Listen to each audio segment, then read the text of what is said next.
ಸ್ನೇಹಿತರೆ, ನಮಸ್ಕಾರ. ಇನ್ನೇನಿದ್ರು ಕೂಡ ರಿಯಾಲಿಟಿ ಶೋನಲ್ಲಿ ದೊಡ್ಡ ಭರಾಟೆ ಇರುವಂಥದ್ದು ಬಿಗ್ ಬಾಸ್ನದ್ದು.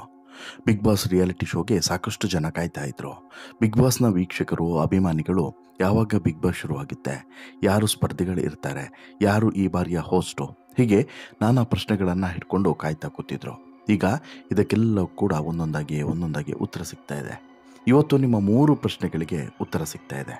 ಒಂದು, ಹೋಸ್ಟ್ ಬಹುತೇಕ ಈಗಾಗಲೇ ಎಲ್ರಿಗೂ ಕೂಡ ಗೊತ್ತಾಗಿರುತ್ತೆ ಅದು ಯಾರು ಅನ್ನೋದು. ಅದ್ರ ಜೊತೆಗೆ ಮೊದಲ 2 ಸ್ಪರ್ಧಿಗಳು ಯಾರು ಅನ್ನೋದು ಕೂಡ ಈಗಾಗಲೇ ಕನ್ಫರ್ಮ್ ಆಗಿದೆ. ಆ ಮೊದಲ 2 ಸ್ಪರ್ಧಿಗಳು ಯಾರು, ಜೊತೆಗೆ ಹೋಸ್ಟ್ ಯಾರು, ಇವರ ಆಯ್ಕೆಯ ಪ್ರಕ್ರಿಯೆ ಹೇಗೆ ನಡೀತು ಮತ್ತು ಕಾರಣ ಏನು, ಎಲ್ಲವನ್ನು ಕೂಡ ನಿಮ್ಮ ಮುಂದೆ ಇಡ್ತಾ ಹೋಗ್ತೀನಿ.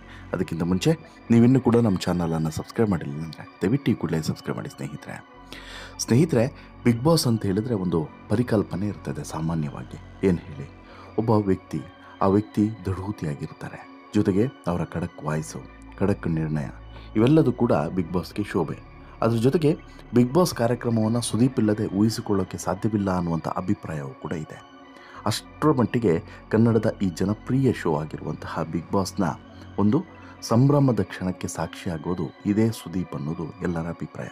ಆ ಕಾರಣಕ್ಕೋಸ್ಕರ ಸುದೀಪ್ ಈ ಬಿಗ್ ಬಾಸ್ನ ಆ್ಯಂಕರ್ ಅಲ್ಲ ಈ ಬಾರಿ ಎನ್ನುವಂಥ ಸುದ್ದಿ ಯಾವಾಗ ಹೊರಗಡೆ ಬಂತೋ ಆಗ ಎಲ್ಲರೂ ಕೂಡ ಶಾಕ್ ಆಗಿದ್ರು. ನಾವು ಬಿಗ್ ಬಾಸನ್ನು ನೋಡೋದನ್ನೇ ಬಿಟ್ಟುಬಿಡ್ತೀವಿ ಎನ್ನುವಂಥ ಅಭಿಪ್ರಾಯವನ್ನು ವ್ಯಕ್ತಪಡಿಸಿದರು. ಬಟ್ ಇವೆಲ್ಲದಕ್ಕೂ ಕೂಡ ಒಂದು ಕಾರಣ ಇರ್ತದೆ.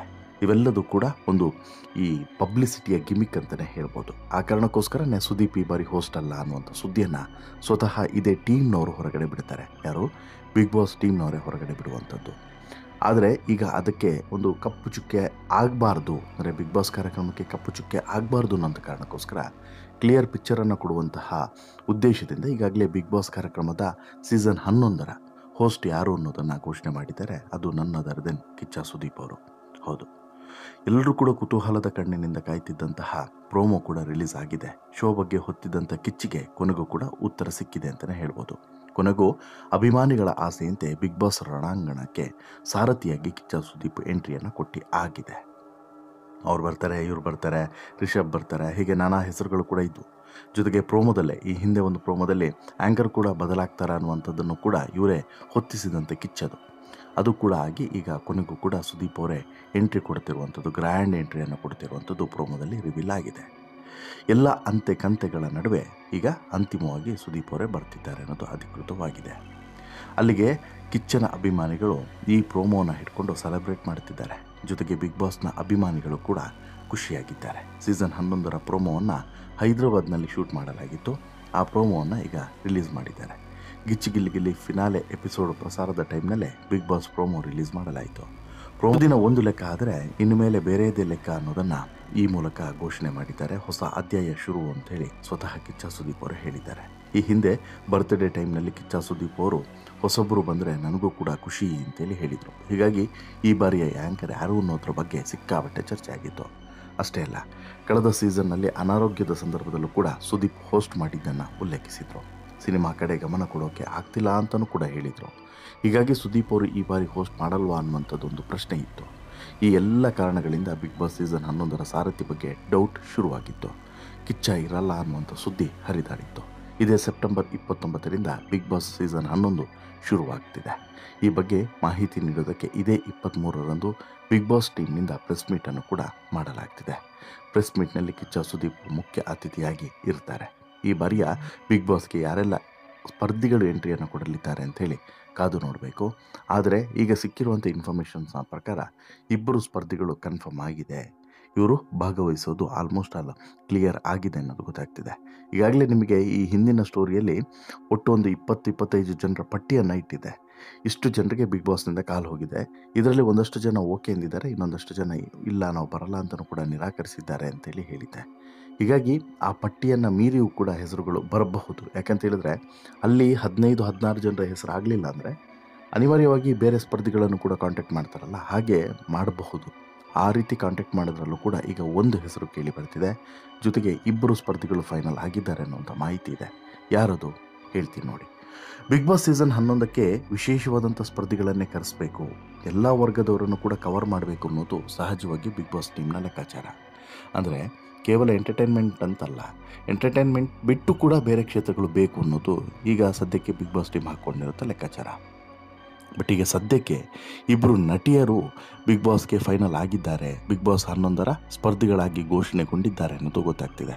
ಅದು ಬೇರೆ ಯಾರಲ್ಲ, ಟ್ವಿನ್ಸ್ ಬ್ಯೂಟಿ ಅದಿತಿ ಶೆಟ್ಟಿ ಮತ್ತು ಅಶ್ವಿತಿ ಶೆಟ್ಟಿ. ಇವರಿಬ್ಬರು ಕೂಡ ಹೋಗ್ತಾರೆ ಅಂತ ಹೇಳಿತ್ತು. ಬಟ್ ಅದ್ವಿತಿ ಶೆಟ್ಟಿ ಮಾತ್ರ ಬಿಗ್ ಬಾಸ್ ಮನೆಯ ಒಳಗಡೆ ಹೋಗ್ತಾರೆ, ಅಶ್ವಿತಿ ಶೆಟ್ಟಿ ಕಳಿಸೋಕೆ ಹೋಗ್ತಾರೆ. ಬಿಗ್ ಬಾಸ್ ವೇದಿಕೆವರೆಗೆ ಹೋಗಿ ಅದ್ವಿತಿಯನ್ನು ಕಳಿಸಿ ವಾಪಸ್ ಬರ್ತಾರೆ ಅನ್ನೋದು ಗೊತ್ತಾಗ್ತಿದೆ. ಯಾಕೆ ಇವರನ್ನು ಆಯ್ಕೆ ಮಾಡಿದ್ರು ಹೇಳ್ತೀನಿ ನೋಡಿ. ಈ ಅದ್ವಿತಿ ಶೆಟ್ಟಿ ಮತ್ತು ಅಶ್ವಿತಿ ಶೆಟ್ಟಿ ಇವರಿಬ್ಬರು ಕೂಡ ಇದ್ದಾರಲ್ಲ, ಟ್ವಿನ್ಸ್ ಬ್ಯೂಟಿಗಳು. ಇವರಿಬ್ಬರು ಸಾಕಷ್ಟು ಸಿನಿಮಾಗಳಲ್ಲಿ ಜೊತೆಗೆ ನಟಿಸಿದ್ದಾರೆ. ಜೊತೆಗೆ ಇವರನ್ನು ನೋಡಿದ್ರೆ ಒಂದೇ ಕ್ಷಣಕ್ಕೆ ಕನ್ಫ್ಯೂಸ್ ಆಗಿಬಿಡ್ತದೆ, ಯಾರು ಇವರು ಅಂತ ಹೇಳಿ ಕನ್ಫ್ಯೂಸ್ ಆಗ್ತದೆ. ಇಫ್ ಇಟ್ ಇನ್ ಕೇಸ್ ನಾಳೆ ಇಬ್ಬರು ಕೂಡ ಹೋದರೆ ಬಹುಶಃ ಬಿಗ್ ಬಾಸ್ ಮನೆಯಲ್ಲಿ ಇರೋರಿಗೂ ಕೂಡ ಕನ್ಫ್ಯೂಷನ್ನೇ, ಯಾರು ಅದ್ವಿತಿ ಯಾರು ಅಶ್ವಿತಿ ಅಂತೇಳಿ ಅಷ್ಟರ ಮಟ್ಟಿಗೆ ಕನ್ಫ್ಯೂಷನ್ ಮಾಡಬಹುದು. ಜೊತೆಗೆ ಟ್ವಿನ್ಸ್ ಬೇರೆ. ಆಮೇಲೆ ಎಂಟರ್ಟೈನ್ಮೆಂಟ್ ಕೂಡ ಒಂದು ರೀತಿಯಲ್ಲಿ ಒಂದೇ ಝೋನರಲ್ಲಿ ಹೋಗೋ ಬದಲಿಗೆ ಸ್ವಲ್ಪ ಚೇಂಜಸ್ ಆಗ್ತದೆ. ಆಮೇಲೆ ಗ್ಲಾಮರ್ ಬೇರೆ ಬರುತ್ತೆ. ಹೀಗಾಗಿ ಈ ಆಯ್ಕೆ ಹಿಂದೆ ಈ ಎಲ್ಲ ಲೆಕ್ಕಾಚಾರಗಳಿದ್ದಾವೆ. ಜೊತೆಗೆ ಟ್ವಿನ್ಸ್ಗಳನ್ನು ಇದುವರೆಗೆ ಬಿಗ್ ಬಾಸ್ ಮನೆ ಒಳಗಡೆ ಕಳಿಸಿಲ್ಲ, ಅದು ಕೂಡ ಡಿಫ್ರೆಂಟ್ ಕಾನ್ಸೆಪ್ಟು, ಅದು ಕೂಡ ವರ್ಕೌಟ್ ಆಗ್ಬೋದು. ಹಾಗಾಗಿ ಈಗ ಸದ್ಯಕ್ಕೆ ಅದ್ವಿತಿ ಕನ್ಫರ್ಮ್ ಆಗಿದೆ, ಅಶ್ವಿತಿದು ಕನ್ಫರ್ಮ್ ಆಗಿಲ್ಲ. ಅದ್ವಿತಿ ಹೋಗ್ತಾ ಇದ್ದಾರೆ. ಅಶ್ವಿತಿಯನ್ನು ಲಾಸ್ಟ್ ಮೂಮೆಂಟಿಗೆ ಕಳಿಸಿದ್ರು ಕಳಿಸ್ಬೋದು, ಅಥವಾ ಕಳಿಸ್ದೆ ಅದ್ವಿತಿಯನ್ನು ಮಾತ್ರ ಇಟ್ಕೊಂಡು ಸ್ವಲ್ಪ ದಿನಗಳ ಮಟ್ಟಿಗೆ 1 ವಾರಕ್ಕೋ 3 ದಿನಕ್ಕೋ ಅಶ್ವಿತಿಯನ್ನು ಕಳಿಸಿದ್ರು ಕೂಡ ಅಚ್ಚರಿ ಇಲ್ಲ. ಈ ಆಟದ ಲೆವೆಲನ್ನು ಚೇಂಜ್ ಮಾಡೋಕ್ಕೆ ಕಳಿಸಿದ್ರು ಕೂಡ ಅಚ್ಚರಿ ಇಲ್ಲ. ಇನ್ನು ಇವರಾಯಿತು, ಇವರಾದ ಮೇಲೆ ಮತ್ತೊಬ್ಬ ನಟಿಯನ್ನು ಈಗಾಗಲೇ ಬಿಗ್ ಬಾಸ್ ಮನೆ ಒಳಗಡೆ ಹೋಗೋದಕ್ಕೆ ಫೈನಲ್ ಮಾಡಿದ್ದಾರೆ ಅನ್ನೋದು ಗೊತ್ತಾಗ್ತಿದೆ. ಆಕೆ ಈಗಾಗಲೇ ಸಿನಿಮಾ ಮತ್ತು ಸೀರಿಯಲ್ನಲ್ಲಿ ನಟಿಸಿರುವಂತಹ ಅಮಿತಾ ಕುಲಾಲ್ ಅನ್ನುವಂತಹ ನಟಿ, ಮುದ್ದಾದಂತಹ ನಟಿ. ನೋಡೋಕ್ಕೆ ಪುಟ್ಟ ಹುಡುಗಿಯ ರೀತಿ ಇರುವಂಥ ಈಕೆ ಅದ್ಭುತವಾದಂಥ ಕಲಾವಿದೆ. ಹಲವು ಸಿನಿಮಾಗಳಲ್ಲೂ ಕೂಡ ನಟಿಸಿದ್ದಾರೆ. ಒಲವಿನ ನಿಲ್ದಾಣ ಅನ್ನುವಂತಹ ಧಾರಾವಾಹಿಯಲ್ಲೂ ಕೂಡ ನಟಿಸಿರುವಂತಹ ಅಮಿತಾ ಕುಲಾಲ್ ಅವ್ರಿಗೂ ಕೂಡ ಬಿಗ್ ಬಾಸ್ ಮನೆಗೆ ಬರೋದಕ್ಕೆ ಇನ್ವಿಟೇಷನ್ ಸಿಕ್ಕಿದೆ, ಅದಕ್ಕೆ ಒಪ್ಪಿದ್ದಾರೆ ಅನ್ನೋದು ಗೊತ್ತಾಗ್ತಿದೆ. ಸೊ ದಟ್ ಇವರಿಬ್ಬರು ಕೂಡ ಈಗಾಗಲೇ ಬಿಗ್ ಬಾಸ್ ಮನೆಗೆ ಬರೋದು ಕನ್ಫರ್ಮ್ ಆಗಿದೆ. ಈಗ ಅಮಿತಾ ಕುಲಾಲ್ ಸೆಲೆಕ್ಷನ್ ಯಾಕಾಯಿತು ಹೇಗಾಯಿತು ಅಂತೇಳಿ ಕೇಳಿದ್ರೆ, ಅಮಿತಾ ಕುಲಾಲು ಸ್ವಲ್ಪ ಪಾಪ್ಯುಲರ್ ಆಗಿರುವಂತಹ ನಟಿ. ಜೊತೆಗೆ 1-2-3 ಸಿನಿಮಾಗಳಲ್ಲೂ ಕೂಡ ನಟಿಸಿದ್ದಾರೆ. ಮಂಗಳೂರು ಭಾಗದವರು. ಹಾಗೆಯೇ ಈ ಸೀರಿಯಲ್ ಒಲವಿನ ನಿಲ್ದಾಣ ಸೀರಿಯಲ್ ಇದೆಯಲ್ಲ, ಇದ್ರ ಮೂಲಕ ಮನೆ ಪರಿಚಯ ಆದಂತಹ ನಟಿ. ಮನೆಗೂ ಕೂಡ ಎಲ್ರಿಗೂ ಕೂಡ ಗೊತ್ತಿದೆ ಈಕೆ. ಸದ್ಯಕ್ಕೆ ಈಕೆ ಯಾವುದೇ ಸೀರಿಯಲ್ನಲ್ಲಿ ನಟಿಸ್ತಿಲ್ಲ. ಬಟ್ ಸೊ ದಟ್ ಈಕೆ ಫ್ರೀಯಾಗಿರೋದ್ರಿಂದ, ಆಮೇಲೆ ಈಕೆ ಗ್ಲಾಮರಸ್ ಲುಕ್ಕನ್ನು ಕೂಡ ಕೊಡೋದ್ರಿಂದ ಬಿಗ್ ಬಾಸ್ಗೆ, ಆಮೇಲೆ ಎಂಟರ್ಟೈನ್ಮೆಂಟ್ ವಿಚಾರದಲ್ಲೂ ಕೂಡ ಈಕೆ ಮುಂಚೂಣಿಯಲ್ಲಿ ಬರಬಹುದು ಅನ್ನುವಂಥ ಕಾರಣಕ್ಕೇನೋ ಈಕೆಯನ್ನು ಕೂಡ ಆಯ್ಕೆ ಮಾಡಿದ್ದಾರೆ. ಈಗಾಗಲೇ ಒಂದೊಳ್ಳೆ ಸ್ಟೆಪ್ಪಿಂಗ್ ಸ್ಟೋನ್ ಬೇಕು ಅಂತೇಳಿ ಹುಡುಕ್ತಾ ಇರುವಂಥ ಸಂದರ್ಭದಲ್ಲಿ ಅಮಿತಾಗೆ ಇಂಥದ್ದೊಂದು ಅವಕಾಶ ಸಿಕ್ಕಿದೆ. ಈ ಅವಕಾಶವನ್ನು ಅಮಿತಾ ಹೇಗೆ ಬಳಸಿಕೊಳ್ತಾರೆ ಅನ್ನೋದನ್ನು ಕಾದು ನೋಡಬೇಕು. ಓವರಾಲ್ ಆಗಿ ಈಗ ಇಬ್ಬರು ಸ್ಪರ್ಧಿಗಳು, ಒಬ್ಬರು ಹೋಸ್ಟು, ಇಷ್ಟು ಜನರ ಸುದ್ದಿ ಅಂತೂ ಕ್ಲಿಯರ್ ಆಗಿದೆ ಮತ್ತು ಯಾವುದೇ ರೀತಿಯಾದಂತಹ ಟ್ರ್ಯಾಕ್ನಲ್ಲಿ ಡಿಸ್ಟರ್ಬ್ ಇಲ್ಲ ಅನ್ನೋದು ಗೊತ್ತಾಗಿದೆ. ಇನ್ನು ಉಳಿದವರ ಕತೆ ಏನು, ಇನ್ನು ಯಾರ್ಯಾರು ಬರ್ತಾರೆ, ಅದು ಈಗಿರುವಂಥ ಇಂಟ್ರೆಸ್ಟಿಂಗ್ ವಿಚಾರ. ಅದನ್ನು ಮುಂದಿನ ವಿಡಿಯೋದಲ್ಲಿ ನೋಡ್ತಾ ಹೋಗೋಣ. ನಿಮಗೇನು ಅನಿಸುತ್ತೆ ಸ್ನೇಹಿತರೆ? ಈಗ ಸುದೀಪ್ ಅವರು ಹೋಸ್ಟ್ ಮಾಡ್ತಿರೋದ್ರ ಬಗ್ಗೆ ಮತ್ತು ಇಬ್ಬರು ಸ್ಪರ್ಧಿಗಳು ಅದ್ವಿತಿ ಶೆಟ್ಟಿ ಮತ್ತು ಈ ಅಮಿತಾ ಕುಲಾಲ್ ಇವರಿಬ್ಬರು ಕೂಡ ಆಯ್ಕೆ ಆಗಿರೋದ್ರ ಬಗ್ಗೆ, ಇವರಿಬ್ಬರು ಕೂಡ ಕರಾವಳಿ ಭಾಗದವರು. ಮತ್ತೊಂದು ಇಂಟ್ರೆಸ್ಟಿಂಗ್ ಮತ್ತು ವಿಶೇಷ ಅಂದರೆ ಇವರಿಬ್ಬರನ್ನು ಕೂಡ ಆಯ್ಕೆ ಮಾಡಿ ಈಗಾಗಲೇ ಬಿಗ್ ಬಾಸ್ ಮನೆ ಒಳಗಡೆ ಫೈನಲ್ ಆಗಿ ಕಳಿಸಿರೋದ್ರ ಬಗ್ಗೆ ನಿಮ್ಮ ಅಭಿಪ್ರಾಯ ಏನು? ದಯವಿಟ್ಟು ಕಮೆಂಟ್ ಮಾಡಿ ತಿಳಿಸಿ. ಜೊತೆಗೆ ಈ ಸ್ಟೋರಿ ಇಷ್ಟ ಆಯಿತು ಅಂತ ಹೇಳಿದ್ರೆ ಲೈಕ್ ಮಾಡಿ, ಶೇರ್ ಮಾಡಿ, ಚಾನಲ್ಗೆ ಸಬ್ಸ್ಕ್ರೈಬ್ ಆಗೋದನ್ನು ಮರಿಬೇಡಿ. ಧನ್ಯವಾದ.